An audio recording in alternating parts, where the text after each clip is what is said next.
Is that it? That's all you told me to say. Okay.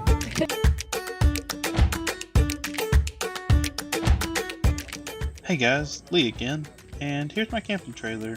We built it specifically to get good gas mileage on the road while hauling our rooftop tent, to off-roading adventures, and just regular camping adventures, honestly. Needed to tow well, needed to be light, needed to be aerodynamic, and carry our tent. Here you go. So it started life as a jet ski trailer, I'm assuming, but by the time we got it, it already had a second frame attached to it, and it was decked, so I'm assuming it was used as a motorcycle hauler. I don't know, we cut all that out. A friend of mine has a plasma cutter, so we just started from scratch, got some 3/16 inch, 2-inch quarter steel, just build a new frame.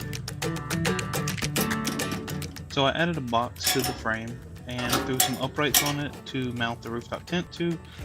Lowered them eventually because they were a little too tall, just to make it a little more aerodynamic, and this is the finished result. It's not perfect, it's got some imperfections that show, like with the paint or some scratches, rust. It's used. I mean, we cobbled it, but it works well. We put thousands of miles on it and it's still going strong.